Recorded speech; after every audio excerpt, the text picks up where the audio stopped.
આપકી અદાલતમાં film star Farhan Akhtar પર આરોપ છે કે તેઓ પોતાની જાત પર ફિદા છે.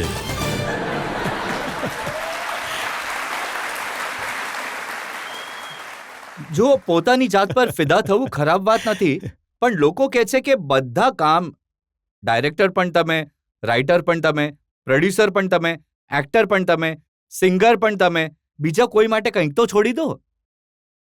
સર, હું સાચું કહી રહ્યો છું. માત્ર મારી ફિલ્મનું બજેટ થોડું ઓછું રાખવા ઈચ્છું છું. One man army. નહીં, થેન્ક યુ. મને ઘણી મજા આવે છે ફિલ્મ બનાવવામાં, લખવામાં, ડિરેક્ટ કરવામાં, એક્ટ કરવામાં. જો કોઈ મને કહે કે ગીત ગાઈ લો, હું ગાઈ પણ લઈ શકું છું ફિલ્મમાં. પણ મને લોકોને એન્ટરટેન કરવામાં મજા આવે છે, લોકોની સાથે મતલબ એક વાર્તા શેર કરવામાં મજા આવે છે. તો જ્યાં સુધી ખુશી મળે છે મને આ કામોથી હું કરીશ સર, પણ જ્યારે દિલ ઉઠી જશે તો દેન આઈ વિલ સ્ટોપ. જો તમારી પાસે જાવેદ અખ્તર સાહેબ છે, જી, ફિલ્મ ઇન્ડસ્ટ્રીના સૌથી મોટા, સૌથી સારા, સૌથી ઇફેક્ટિવ રાઇટર છે, જી. એમને તમે રાઇટિંગ માટે નથી લેતા? નહીં, મારા લક્ષ્ય ફિલ્મ એમણે લખી હતી. 25 વર્ષ થઈ ગયા, એક ફિલ્મ લીધી છે. હા, હવે હું થોડો અહીંયા ખુલાસો કરી દઉં છું તમારા શો પર કે એમણે વધુ એક વાર્તા લખી છે અને અમે એ વાર્તા પ્રોડ્યુસ કરવાના છીએ. તો ઘણી જ જલ્દી, હું મારા મતે 1 વર્ષ કે 2 વર્ષ બાદ તમે જોશો કે જાવેદ અખ્તરની લખાયેલી એક વધુ સ્ક્રિપ્ટ દુનિયા સામે હશે. જો કે એ તો એમ કહે છે કે મારા લખેલા ડાયલોગ્સને ફરહાન રિજેક્ટ કરી દે છે. એ કહે છે કે આ જૂના જમાનાના ડાયલોગ છે. નહીં, એ જૂના જમાનાના નહીં, પણ હા, આ ભૂલ થઈ ગઈ છે કે એકવાર મારાથી જ્યારે અમે ગીત લખી રહ્યા હતા, દિલ ચાહતા હૈ એનું પહેલું ગીત, તો દિલ ચાહતા હૈ કભી ન બીતે ચમકીલે દિન, તો એમણે લખ્યું હતું ચમકીલે દિન. તો હું એડવર્ટાઇઝિંગ દુનિયાથી હું આવ્યો હતો ફિલ્મોમાં. તો એડવર્ટાઇઝિંગમાં ચમકીલા એટલે ડિટર્જન્ટ. તો ચમકીલા મતલબ ચમકીલે દિન, મતલબ એટલો વિચિત્ર વર્ડ છે. મતલબ આમાં કોઈ મ્યુઝિકલિટી નથી, આ નથી. તો એમણે કહ્યું કે જો હું તો જ બાળક છે, હમણાં તો બાળક છે, એક કામ કર, આ વર્ડને પ્લીઝ ચેન્જ નહીં કર, આ ગીતને રિલીઝ થવા દે, આ ગીતની યુએસપી આ જ શબ્દો બનશે. And he was right. તો એના પછી જ્યાં ગીતનો મામલો છે અને લિરિક્સનો મામલો છે, I don't argue with him. પણ જ્યારે અમે એક સાથે કામ કરી રહ્યા છીએ તો હું મારી દરેક સ્ક્રિપ્ટ એમને આપું છું વાંચવા માટે, અને ઓબ્વિયસલી એમનો જે એક્સપિરિયન્સ છે, જે અનુભવ છે, એ મને સજેશન આપે છે. જે મને યોગ્ય લાગે છે હું લઉં છું. જે એમને ક્યારેક એમને તો બધા યોગ્ય જ લાગે છે, પણ જે મને ક્યારેક યોગ્ય નથી લાગતા હું નથી લેતો. એ હંમેશા મને કહે છે કે ભૂલ કરે છે, તો પણ હું કહું છું કે યાર મતલબ માણસ પોતાની ભૂલમાંથી શીખે છે, તો મને કરી લેવા દો. જો તેઓ પોતાની વાત એકદમ સ્પષ્ટ કહે છે, ભલે તમારા વિષય હોય કે તમારી સિસ્ટર ઝોયાના વિષય હોય. હવે ઝોયા વિશે એમણે ઘણી ઇન્ટરેસ્ટિંગ વાત કહી કે ઝોયાએ એમને કૂતરા માટે ડાયલોગ લખવા કહ્યું. હા, એમણે મને કહ્યું હતું કે અચ્છા, એક વાત કે તું દિલ ધડકને દોના ડાયલોગ લખી રહ્યો છે, તો તારી બહેને તારી પાસે કૂતરાના ડાયલોગ કેમ નહીં લખાવ્યા?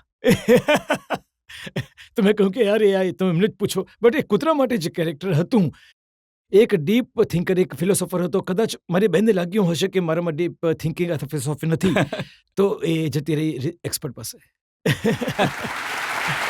અને એ પણ સાચું છે કે એ ફિલ્મમાં કૂતરાએ તમારું મોઢું ચાટવાનું છે એટલે તમે આખા મોઢા પર આઈસ્ક્રીમ લગાવી દીધું હતું. તો સૌથી પહેલાં તો મને એ વાતની ખુશી હતી કે હું કૂતરાઓથી ડરતો નથી, કારણ કે એ કૂતરાએ મારો આખો ચહેરો ચાટવાનો હતો. તો અમે ઘણા એ ટ્રેક કર્યા કે આ બધું કરી રહ્યો છું, પણ એ કૂતરો મતલબ બિલકુલ પણ મારી બેડરૂમ બની ચૂક્યો હતો. એ ઇન્ટરેસ્ટ નહોતો લેતો. કૂતરો પોતાના મેથડ એક્ટિંગમાં લાગેલો હતો. તો પોતાને ફાઇનલી કહ્યું કે કૂતરો છે, કંઈક તો એક્સેપ્ટ કરશે મને. તો એના ટ્રેનરે કહ્યું કે એક કામ કરો કે જે શોર્ટ કૂતરા પર છે, જ્યારે તમારો ચહેરો નહીં દેખાય ત્યારે તમે આખા ચહેરા પર આઈસ્ક્રીમ લગાવી લો. તો મેં વેનીલા આઈસ્ક્રીમ લીધી અને આખા ચહેરા પર આમ લગાવી લીધી વેનીલા આઈસ્ક્રીમ. તો પછી એ કૂતરો આવ્યો અને મને સારું પરફોર્મ આપ્યું કેમેરા માટે. બસ એ જ કહીશ કે બહારથી દુનિયા ઘણી ગ્લેમરસ લાગે છે, પણ જ્યારે તમે અંદર આવો છો તો આઈસ્ક્રીમ લગાવવી પડે છે, જેથી કૂતરા તમારા ચહેરા ચાટી શકે. અને કોઈની પાસે તમે કૂતરા માટે ડાયલોગ લખાવો છો? હા, અને કોઈની પાસે અમે કૂતરાનો ડાયલોગ લખાવીએ છીએ. અને તમે તો કૂતરા સાથે જેમિંગ પણ કરી છે.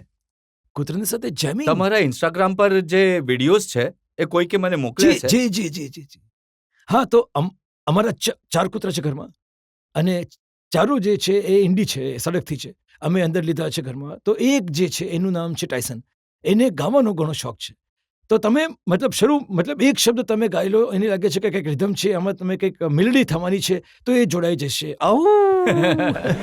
એ પોતાની એ સાથે તમારી સાથે ગાશે અને કોશિશ કરશે. એનું વોકલ મતલબ જે રેન્જ છે એ અલગ હોય છે કૂતરાની. પણ જો તમે ઊંચા સુરમાં જાઓ છો તો એ પણ શિફ્ટ થશે, થોડું નીચે જશો તો એ પણ શિફ્ટ કરશે. અને એને કારણે જે બાકીના 3 છે એમને લાગે છે કે અમને પણ કંઈક બેકિંગ વોકલ પકડવું પડશે. તો જેવું એ ગાવાનું શરૂ કરે છે, ત્રણેય પાછળ એની એ લાગી જાય છે. તો ઇટ્સ ક્વાઇટ ઘણી મજેદાર વસ્તુઓ હોય છે. પબ્લિકમાંથી સવાલ લઈ શકીએ? તમે કરિયરમાં તો ઘણું બધું કર્યું છે. એવી કોઈ વસ્તુ છે જે તમે હજી સુધી નથી કરી, જે કરવા ઈચ્છો છો? હું જે કામ કરું છું એ વાતનો સૌથી હું પોતાની જાતને નસીબદાર સમજું છું કે જે રીતની ફિલ્મ હું કરવા ઈચ્છું છું, મને આઝાદી છે એ રીતની ફિલ્મ કરવાની. કારણ કે ઘણા બધા લોકો એવા હોય છે ઇન્ડસ્ટ્રીમાં જે કામ કરે છે કેમ કે બસ એમને એ કામની જરૂર છે અને બસ જે પણ આવે છે એમને કરવું પડે છે અને એક જીવવાની એક રીત છે. પણ હું જે લોકો ફિલ્મ ઇન્ડસ્ટ્રીમાં એ મુકામ સુધી પહોંચે છે કે નિર્ણય લઈ શકે છે કે મારે આ ફિલ્મ કરવી છે કે નથી કરવી, એ એક રીતની સક્સેસ માનું છું કોઈના પણ કરિયરમાં, કે તમે ચૂઝ કરી શકો છો કે તમારે કરવું છે. તો જ્યાં સુધી આ છે ત્યાં સુધી બીજી કોઈ પણ વસ્તુ કરવાની જરૂર નથી પડતી, ઓનેસ્ટલી. તમે જે પહેલી ફિલ્મ રોક ઓન કરી હતી એઝ એન એક્ટર, જી એના પહેલા તમે ડાયરેક્ટર હતા, સફળ ડાયરેક્ટર હતા, પ્રોડ્યુસર પણ હતા. જી. તો એક્ટિંગ કરવાનો આઈડિયા ક્યાંથી આવ્યો? એક્ટિંગ કરવાનો આઈડિયા જે આવ્યો એ અભિષેક કપૂર જે હતા, ડિરેક્ટર હતા રોકોનના અને મિત્ર છે મારા, મતલબ ઘણા વર્ષોથી હું એમને જાણું છું. તો એક દિવસ હું કશે બહાર હતો ડોનની રિલીઝ પછી અને મારી મુલાકાત થઈ એમની સાથે. એમને કમ્પ્લીટલી મતલબ કોઈ ચેતવણી નહીં કે તમારી સાથે વાત કરવી છે ફિલ્મ વિશે, એવું કંઈ જ નહીં. હું મળ્યો એમણે મને કહ્યું કે એક ફિલ્મ બનાવી રહ્યો છું જે એક રોક બેન્ડના વિશે છે અને હું ઈચ્છું છું કે તમે આ રોલ કરો લીડ સિંગરનો. તો મેં કહ્યું યાર મેં ક્યારે એક્ટિંગ કરી નથી લાઈફમાં, મને ખબર પણ નથી કે એક્ટિંગ કરી શકીશ કે નહીં. તો એમણે કહ્યું કે નહીં હું જાણું છું કે તું કરી લઈશ. તો મેં કહ્યું હાઉ ડુ યુ નો યાર, કઈ રીતે ખબર? કે નહીં આઈ એમ ટ્રસ્ટ યુ, બસ you just trust me and you come do. And હું કાલે તમારી ઓફિસે આવું છું, હું તમને વાર્તા સંભળાવું છું, સ્ક્રિપ્ટ સંભળાવું છું. જો તમને વાર્તા સારી લાગે તો તમે પ્લીઝ કરજો. જો વાર્તા સારી ન લાગે તો આઈ કેન અન્ડરસ્ટેન્ડ તમારે નથી કરવી. તો વાર્તા મેં સાંભળી, તમે કદાચ જોઈ હશે રોકોન. તો મને એટલી ગમી એ વાર્તા અને જે મ્યુઝિક હતું એ ફિલ્મનું, રોક મ્યુઝિક, અને રોક મ્યુઝિક તો પસંદ છે જ. અને એ કહી રહ્યા હતા કે તમે જ ગાશો ગીતો. એમને ખબર હતી કે હું ગિટાર વગાડું છું, ગીત ગાઉં છું. તો આ બધી વસ્તુઓ જે કહે છે એક સેરેન્ડેપિટી જે કહે છે એ થઈ ગઈ આવી વસ્તુઓ. અને મેં બસ એમના પર વિશ્વાસ કર્યો અને કહ્યું કે ચાલો કરીએ છીએ, જોઈએ શું થાય છે. અને મને ઘણી મજા આવી કરવામાં. તો પછી ત્યાંથી જ શરૂઆત થઈ એક્ટિંગ કરિયરની. ગીતો તમે ગાયા હતા એ તમે ટ્રેનિંગ લીધી છે મ્યુઝિકની, સિંગિંગની? જેમણે ટ્રેનિંગ નથી લીધી એમને લાગશે કે મેં ટ્રેનિંગ કરી છે. જેમણે ટ્રેનિંગ કરી છે એમને લાગશે કે આણે બિલકુલ ટ્રેનિંગ નથી કરી. એવું છે. નહીં, મેં ટ્રેનિંગ નથી કરી. હું ગિટાર વગાડતો હતો બાળપણથી જ, મતલબ ટીનેજરથી. હું ગિટાર વગાડતો હતો અને ગીતો મને સારા લાગતા હતા. હું ગીતો ગાતો હતો ગિટાર વગાડીને. તો એ થોડો ઘણો જે એક રિયાઝ કહે છે એ ગિટાર વગાડીને એને ગાવાથી થયો છે. કારણ કે હું જોઈ રહ્યો હતો કે તમે માત્ર પોતે ગીતો નથી ગાયા. જી. તમે બચ્ચન સાહેબ પાસે પણ ગીત ગવડાવ્યું, તમે રિતિક રોશન પાસે ગીત ગવડાવી દીધું, જી. પ્રિયંકા ચોપરા પાસે ગીત ગવડાવી દીધું જી. તમારી ફિલ્મમાં. નહીં, મતલબ એ બચ્ચન સાહેબનો તો અવાજ છે જ, મતલબ વખાણવા લાયક. એમણે ગાયું પણ, એ પણ ઘણી પોતાની ફિલ્મોમાં એમણે ગીત ગાયા છે. અને આ જ્યારે ગીત આવ્યું અતરંગી યારી, તો એ જે ફિલ્મ હતી વઝીર, એ દોસ્તીના વિષય હતી અને ઘણી જ અનલાઇકલી ફ્રેન્ડશિપ કે એક જે રિસ્પેક્ટેડ ઓલ્ડ ચેસ પ્લેયર માણસ છે, એક પોલીસ ઓફિસર જે એક દુઃખ અને પીડાથી પસાર થઈ રહ્યો છે, તો એક જે અનલાઇકલી ફ્રેન્ડશિપ જે હતી એ અમે કેપ્ચર કરવા ઈચ્છતા હતા એ ગીતમાં. તો આ એક રોચક કોહલીજી છે, ઘણા જ મ્યુઝિક કમ્પોઝર છે ગીત બનાવ. તો મને તો જ્યારે એમણે કોઈકે મને કહ્યું કે તમે અને બચ્ચન સાહેબ સાથે ગાશો, હું તો મને એટલું એક્સાઇટમેન્ટ થયું. હમણાં પણ એક્સાઇટ થઈ રહ્યો છું એ સાંભળીને, યાદ કરીને કે આવું થયું હતું. અને મને તો એક સ્ટુડિયોમાં ગીત સાથે ગાયું. અને એના પછી એક કોન્સર્ટ થઈ હતી મુંબઈમાં, ગ્લોબલ સિટીઝન કરીને કોન્સર્ટ હતી. અને સ્ટેજ પર એમની સાથે મને આ ગીત ગાવાની તક મળી મારા કરિયરમાં. I think that's probably one massive achievement. અને રિતિક, એમને તો ડાન્સ માટે લોકો જાણે છે. હા, નહીં, પણ રિતિક પણ એક કમ્પ્લીટલી એક્ટર છે. એ પોતાના અવાજ પર કામ કરે છે, સિંગિંગ ક્લાસીસ પણ લે છે. કેમ કે તમારા અવાજમાં એક રેન્જ હોય અને જો તમે કંટ્રોલ કરી શકો પોતાનો અવાજને તો એ તમારી એક્ટિંગમાં પણ કામ કરે. એ કામ આવે છે. તમે પિચ કરી શકો છો પરફોર્મન્સને કોઈ રીતે, કે કોઈ પણ એક ડાયલોગને લો ઓક્ટેવમાં બોલીને સડનલી ઊંચા ઓક્ટેવમાં જો તમારે લઈ જવું હોય તો એની એક ઇફેક્ટ હોય છે. તો એ પોતાની જાત પર હંમેશા કામ કરતા રહે છે. તો એ કોઈ પણ એક્ટરે કરવું જોઈએ આવી વસ્તુઓ. અને ઝોયાએ ડિસાઇડ કર્યું હતું કે આ જે ગીત છે સેલ્યુરિટા, એ જે એક્ટર છે એ ત્રણ એક્ટર જ ગાશે. તો હું ઘણું કમ્ફર્ટેબલ હતો કે હું ગાઈ લઈશ. રિતિક ગયો શંકર મહાદેવજીને મળવા, અને શંકરજીનું હું એ કહીશ કે મેં રોકોનના પહેલા ગીતો પણ એમની સાથે પણ ગાયા હતા. તો હું એટલો નર્વસ હતો જ્યારે હું સ્ટુડિયો ગયો હતો એ દિવસે એ રેકોર્ડિંગ્સ માટે. તો હું પહોંચતો હતો ત્યાં, તો કોચ હોય છે ત્યાં બૂથમાં હોય છે, ત્યાં સામે શંકરજી હતા, અમુક સાઉન્ડ એન્જિનિયર્સ હતા, એક બે લોકો હતા. તો મેં એમને કહ્યું, અને રિતિકની સાથે પણ આ જ થયું હતું. એમણે કહ્યું કે સૌથી પહેલાં તો બાકી બધા જીમની જરૂર નથી, તે બધાને બહાર કાઢો. કારણ કે જે બની શકે છે કે અહીંયા મને લાગી રહ્યું હોય કે હું કિશોર કુમારની જેમ ગાઈ રહ્યો છું અને ત્યાં એક હથેળાનો અવાજ નીકળી રહ્યો છે, શું ખબર. તો બાકીના બધા ખસી જાઓ, માત્ર શંકરજી મહાદેવજી રહેશે. તો એ રહ્યા. પછી મેં એમને કહ્યું કે તમે બધી લાઇટ ઓફ કરી દો, કોઈ મને જોઈ નહીં શકે. કારણ કે હું ઊભા રહીને, મતલબ જે ગાય છે ને, જે ટેવાયેલા કલાકાર છે એમની સાથે હું કામ કરી રહ્યો છું.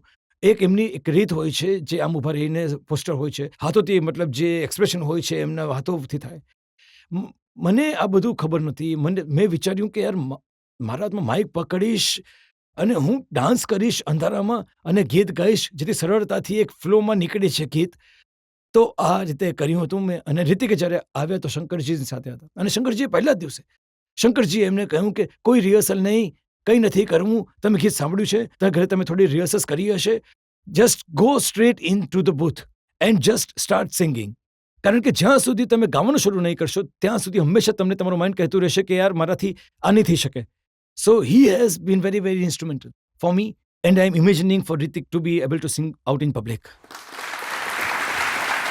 એ સાચું છે કે એક સમયે A.R. રહેમાન સાહેબે તમને ગીત ગાવાનું કહ્યું હતું અને તમે ના પાડી દીધી હતી? જી, સાચું તો છે. તો એમણે એક મને ફિલ્મનું યાદ નથી, પણ કંઈક ગીત હતું, કંઈક ફલક જેવું કંઈક ગીત હતું, અને એ જે મિજાજ હતો એ ગીતનો, અને જે રીતનું કમ્પોઝિશન હતું, એમ મને એ સમય લાગ્યું કે માત્ર રોકોનના ગીતો ગાયા છે. અને મને એ વખતે લાગ્યું હતું કે યાર આ મારાથી થઈ નહીં શકે. આ એક અલગ રીતનું સિંગિંગ છે, એક અલગ પ્રકારની સિંગરની જરૂર છે આના માટે. અને જે મારી એક સ્ટ્રેન્થ હતી એઝ અ સિંગર, કે મારું જે એક માનવાનું હતું કે આઈ એમ ગુડ ઇન ધીસ, કે આનાથી ઘણું અલગ હતું અને આનાથી ઘણું બહાર હતું. અને મેં એમને ફોન કર્યો કે મેં કહ્યું પ્લીઝ મને માફ કરી દો, કારણ કે આ ઘણું ઓછું જશે કે A.R. રહેમાન કોઈને ફોન ઉઠાવીને કહે કે ભાઈ તું તો એક જાણીતો સિંગર છે નહીં, પણ તારો આ ગીત ગાઈ લે. પણ તો પણ મને ઘણું ખરાબ લાગે છે કે મને મારા ત્યાં કહેવું પડી રહ્યું છે કે મારા ત્યાં નહીં થઈ શકે, તો પ્લીઝ ફોરગીવ મી. એન્ડ એના પછી એમણે ક્યારેય મને ફોન નહીં કર્યો કોઈ પણ દિવસ. સર, એક ગીત ગાઓ ને પ્લીઝ. સેન્યોરિટા માટે તો રિતિક અને અભિની જરૂર પડશે, અને એક સ્પેનિશ સિંગરની પણ રોક ઓન કરી લઈએ, જેથી તમે બધા પણ સાથે ગાઈ શકો. ચલો, તમે સાથે ગાશો ને? ચલો. दिल क्या कहता है मेरा क्या मैं बताऊं, तुम ये समझोगे शायद मैं पागल हूँ. दिल करता है टीवी टावर पे मैं चढ़ जाऊं, चिल्ला चिल्ला के मैं ये सबसे कह दूं, है ये वक्त का इशारा, हर लम्हा पुकारा, यूं ही देखता है क्या तू, जिंदगी मिलेगी ना दोबारा. Thank you.